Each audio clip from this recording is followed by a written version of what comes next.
Bom, vamos lá. Eu criei 3 definições para predestinação.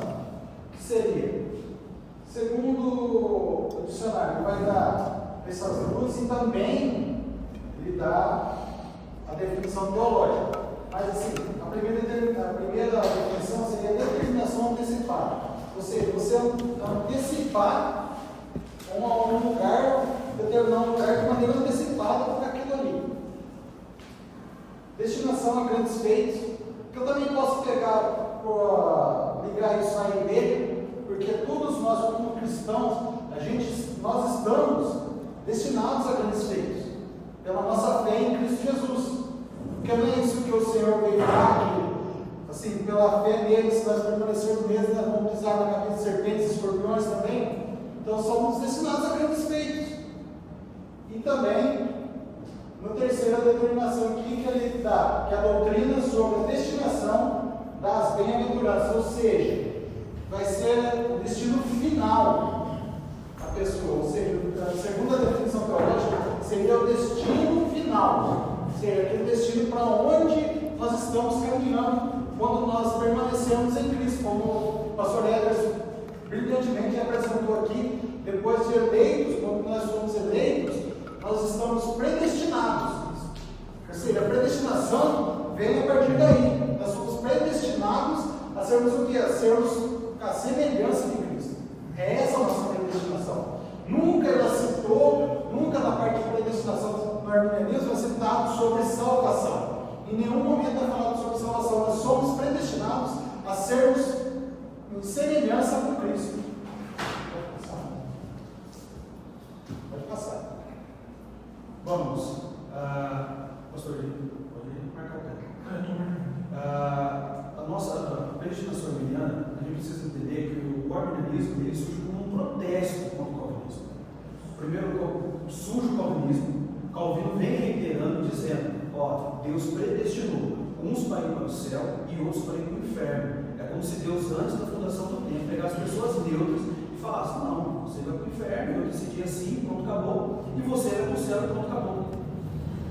Já Calvino, outro teólogo do mesmo século, ele vai protestar. É onde vai começar a diferença. Se a gente olhar a posição da ordem da salvação, do calvinismo, ela começa na eleição. Deus escolhendo, Deus predestinando, e a sua presciência seria não o ato de saber. No calvinismo, a presciência significa amar de antemão. Porque no hebraico, no Antigo Testamento, a presciência realmente significa isso. Deus conhece, Deus ama antes. Então eles pegam e vão dizer: Paulo está se referindo à mesma coisa quando ele está falando da presciência, não de antemão. E Calvino vai protestar contra isso. Ele vai dizer: não, a salvação começa com base na presciência, Deus sabendo de antemão. Deus é um ser atemporal, como o pastor Paulo falou. Existe um tempo. É difícil nós entendermos isso de forma lógica, é muito difícil. Existe o tempo, nós estamos vivendo, o futuro ainda está sendo construído, mas Deus está do lado de fora. Como que Deus está do lado de fora?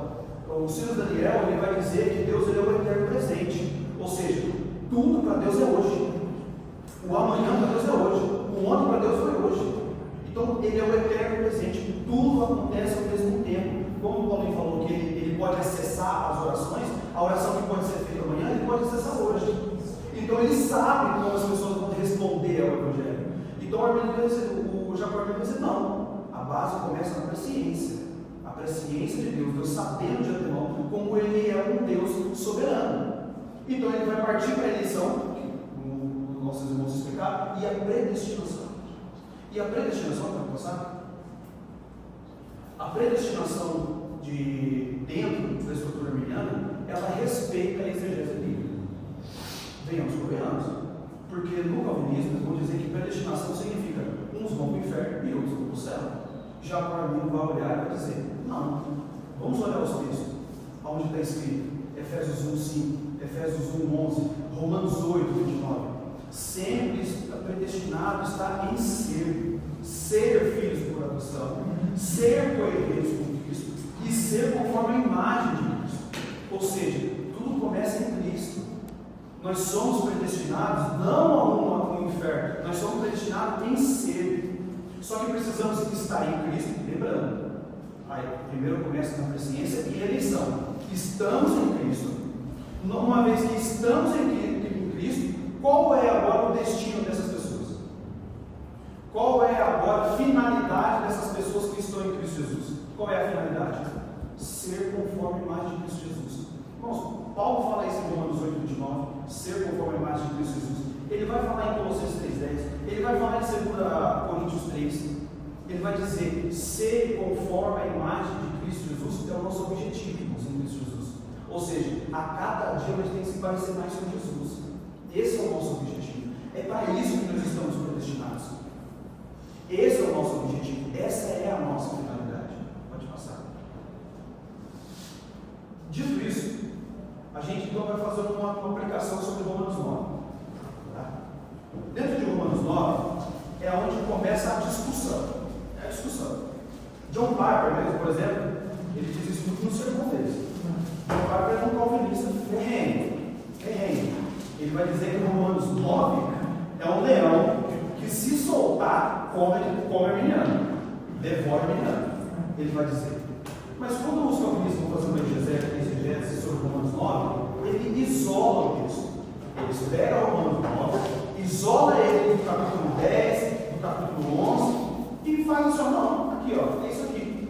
E de fato, irmãos, se a gente isolar Romanos 9 do contexto do capítulo 10 e do capítulo 11, realmente o calvinismo não está certo. Realmente não está certo. Só que os arminianos, eles vão respeitar o contexto. Craig Kinner, ele é um teólogo arminiano, pentecostal, gosto muito dele. Tem livro em português, lançado. Craig Kinner é excelente. Ele vai dizer que a gente tem que respeitar o contexto. E quando Paulo entra em Romanos 9, ele está querendo responder uma pergunta. Bom, Deus tem um povo. O seu povo não é Israel? Esse povo não rejeitou a Cristo? Como é que fica agora esse plano da salvação? Como é que fica agora o destino deles? Ou seja, ser conforme a imagem de Cristo Jesus. O povo original rejeitou. Como é que fica? Então Paulo vai responder. Paulo começa respondendo. Olha, ele vai buscar primeiro Esaú e Jacó. Então você percebe que quando ele vai falar de Esaú e Jacó, ele já está falando de povo. Ele não está falando de indivíduos. Ele não está entrando em Romanos 9 querendo explicar o seguinte: olha, aqui eu vou explicar para vocês o destino aonde que Esaú está nesse momento, queimando no inferno. Não, ele está querendo falar de povos. Ele está falando assim, qual é o plano da salvação, qual é o plano da redenção e qual é o papel desse povo. Quem contribuiu com isso? Jacó, Israel. Só que Israel, então ele vem dizendo, só que Israel negou, foi incrédulo. Aí ele vai usar depois o Faraó. Ele vai dizer, bom, é igual que aconteceu com o Faraó. O Faraó endureceu o seu coração. Só que o texto em Romanos 9 fala que quem endureceu o coração de Faraó é Deus. Eu já vi alguns arminianos fazendo uma exegese dessa parte de Romanos 9:18, dizendo que ali não é Deus, mas é o próprio Faraó se endurecendo, dizendo que ali a voz do artigo é passiva, ou seja, ele que está sofrendo um ato, e não é Deus. Realmente, em Romanos 9, a voz ali é média, é realmente Deus que está endurecendo o coração de Faraó. Só que Craig Kinner, que é um grande exegeta, ele vai dizer, beleza, ok, é Deus que está endurecendo o coração de Faraó. Entretanto, esse é um endurecimento judicial. O que significa isso? Paulo, lembrando, a gente respeita o contexto. Paulo está usando Romanos 1. O que Romanos 1 Paulo fala depois do versículo 17? Paulo vai falar assim, ó, as pessoas trocaram o conhecimento de Deus, e o que Deus fez então? Os entregou. Ele vai repetir 3 vezes. As pessoas trocaram o conhecimento de Deus, Deus os entregou. Eles trocaram o conhecimento de Deus, Deus os entregou. Ou seja, é Deus que está os entregando. Isso é um ato judicial. É a mesma coisa de Faraó. Realmente Deus está endurecendo o coração de Faraó. Mas o ato rebelde já era de Faraó. Deus só está confirmando, então vai. Deus está só fazendo isso, então vai. Então é isso que Deus está fazendo sobre o coração de Faraó e sobre Israel. Israel está decidindo no seu coração endurecer o seu coração. Então Deus, então vai. E como que fica esse plano agora? Se o povo endureceu o seu próprio coração, é onde Deus então vem com os vasos de ira e vasos de misericórdia. As pessoas que se colocam nessa condição, Deus, irmãos, Ele colocou uma finalidade sobre os vasos de ira. Qual é a finalidade dos vasos de ira? Condenação. Qual é a finalidade dos vasos de misericórdia? Estar no céu do Cristo Jesus. Mas as pessoas que se colocam nessa condição. Esse é o contexto. Porque quando entra em Romanos 11, o que Deus vai dizer? Olha, ele fez isso para que eles pudessem ser enxertados de novo. Isso não é uma condição eterna. Deus não está colocando e falando assim, ó, vocês estão predestinados agora para sempre. Eu decidi que vocês seriam para sempre. Não. Deus ele está colocando de forma clara. Olha como é perigoso vocês entrarem nessa própria condição, de vocês se entregarem à sua própria natureza e de não aceitarem a misericórdia de Deus. Porque quando a gente se entrega à nossa própria natureza, o Paulo vai dizer em Romanos 9, ó, vocês vão ficar cada vez pior. É igual a diferença do eleito e do crente. Vocês vão descer a ladeira abaixo. Porque a nossa natureza é inimiga de Deus. Ela não quer. Paulo já vem falando isso no Romanos 5, vem falando isso no Romanos 6. O que os irmãos estão fazendo, irmão, é respeitar todo o contexto. A gente respeita o contexto. Porque Paulo escreveu uma carta. Uma carta, irmãos, que vai do começo ao fim. Ele não escreveu um artigo. Ele não isolou esse artigo e mandou. Então, quando a gente respeita o contexto, a gente entende o que Paulo está querendo dizer. Aí você vai dizer, beleza, o que isso ainda tem a ver com Romanos 8:24? Ou seja, conforme a imagem de Cristo Jesus. Tudo. Quando Paulo está falando assim, ó, olha, nós somos predestinados a se parecer mais com Cristo Jesus, lembramos, nós é que colocamos nessa própria posição. Ou seja, quando a gente crê ou deixa de crer. É isso que Paulo está querendo dizer. Acho que o irmão Edson vai falar um pouco sobre. Não, eu queria dar uma questãozinha, a gente vê que é desde o começo. A gente vai ver sobre, que eu falei que eu ia falar sobre Caim e Abel. Porque, o que acontece? Abel e Caim, eles fizeram a mesma coisa. Eles tiveram o mesmo intuito, entre aspas, de agradar o Senhor com as suas ofertas. Mas Deus atentou para uma oferta e não para outra. Tentou para a oferta de Abel e não para a de Caim. Só que, como o pessoal já falou sobre a eleição, nosso irmão citou também em Romanos 8:29, que fala que Deus conheceu de antemão, Deus já conhecia o coração de Caim. Deus já sabia lá na frente o que Caim estava planejando, o que Caim já estava querendo fazer. Ou seja, que ele já estava, não é que ele ia ainda matar, mas para Deus ele já tinha matado. Se Deus já tivesse visto ele matado o seu próprio irmão. Tanto que vocês olharem até, vocês vão ver que Deus fala para ele, fala assim, ó, o pecado está aqui à porta. Cabe a você. Cabe a você dar vazão a ele ou não. O que eu entendo por aí é que Deus, ainda assim conhecendo de antemão, ele estava mostrando que ele tinha uma escolha, ele estava mostrando que ele poderia ter outro caminho. Assim como ele mostra para nós sempre que nós temos outro caminho a seguir. Respondendo a pergunta da Rafaela, que perguntou as coisas para mim lá embaixo, é isso daí, que vem a ser predestinação, Rafa, a gente ser a imagem de Cristo. Ou seja, está sempre disposto a obedecer ao Senhor, está sempre disposto a fazer o que agrada ao Senhor. Não foi só questão de aceitar uma oferta, não é só questão de Deus amar mais um do que amar mais o outro, porque Deus não faz preferência de pessoas, Deus não faz exceção de nada. Deus não escolhe o teu queridinho e fala assim, não, eu quero que seja queridinho, fica aqui, não. Para Deus não importa. Se você errou, não importa se isso é junto, que isso é grande, se isso é pequeno, para Deus não tem tamanho. Você fez o que é errado aos olhos dele, você errou. Agora, se você faz algo que lhe agrada, ele vai te aceitar. Tanto que ele quando ele repreende Caim, ele fala isso aí, porventura, se você não fizer o correto, você também não vai ser aceito. Não era questão da oferta dele, era questão do coração, era questão da integridade, era questão do caráter de Caim. Por isso que Deus não aceitou ele. Eu penso que Deus aceitou ele por causa daquilo que ele era. Não era só questão da oferta.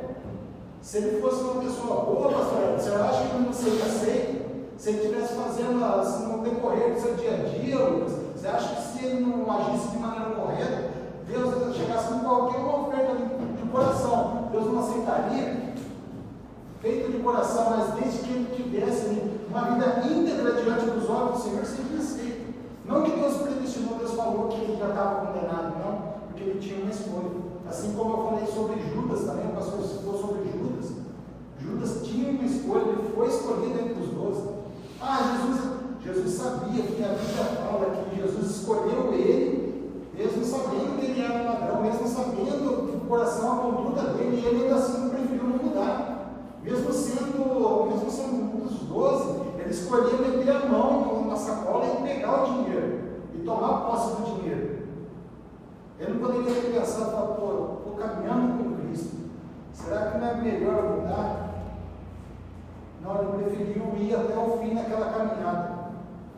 Aí ele estava acabando com a predestinação dele, daquele que rejeita. E reconhecer isso, eu estava falando para você também, sobre quando os calvinistas falam que não se pode resistir à graça de Cristo. Porque tem personagens bíblicos que você vê que Deus deu uma escolha para eles. O Senhor ofereceu sua graça, mas eles ainda assim rejeitaram, recusaram, preferiram andar por outros caminhos. Assim como Jacó, Esaú, que Jacó, que se fosse ver pela raiz familiar, era para ser Esaú o descendente, mas Jacó foi o escolhido. Mas porque Deus sabia lá na frente como ele ia caminhar com ele, tanto que foi dele que saiu o povo eleito, o povo do Senhor. Então nós sempre temos uma escolha, o Senhor sempre nos dá uma escolha. Como o pastor citou do barco, o barco está caminhando. A igreja é eleita e predestinada a chegar no final. Aqueles que permanecer vão seguir predestinados a chegar nesse final, mas o que rejeitar, o que decidir pular no barco. Porque daí até assim, eu estava pensando ali, quando ele falou do barco, eu lembrei de uma música que fala: não abandone o barco, porque a ordem é chegar do outro lado e você vai chegar. Aleluia. Eu encerro a minha parte com essa fala: não abandone o barco, porque a ordem é chegar do outro lado. E com Cristo nós vamos chegar. Amém. Glória a Deus. É isso. Vou aproveitar que vocês estão aí. A questão de Jacó é bem interessante. Aqui agora, só para a gente ter um pouco mais assim, de ênfase, a pergunta é de Jacó e Esaú ali. Por exemplo, ali fala, né, da profecia, né, que o maior servirá o menor. E aí a pergunta que vem é: quando isso ocorreu? Se você vê, assim, isso aí não ocorreu, realmente não ocorreu, porque o Esaú nunca serviu Jacó. O Esaú, na verdade, ia matar o Jacó, porque tinha comido, tinha perdido todas as coisas, né? Posso ir além um pouquinho, pastor? Não. Talvez seja por assim, um procedimento, ou até mesmo como se diz, se Deus colocou no coração de Jacó não ficar próximo a ele, já colocando para Jacó que ele, mesmo tendo aquele encontro apaziguador, mas que permanecia amado no coração, e podendo ser lá na frente afligido por isso daí, Esaú se levantar novamente contra ele. Tanto que Jacó, quando chegou ali em paz, ele prefere, você vai para lá, vai para cá, porque conhecendo o coração humano, nós não conseguimos prever o que uma pessoa vai fazer. Mas a pessoa pode falar que perdoou, mas a gente não conhece o coração, não sabe o que fica ali dentro.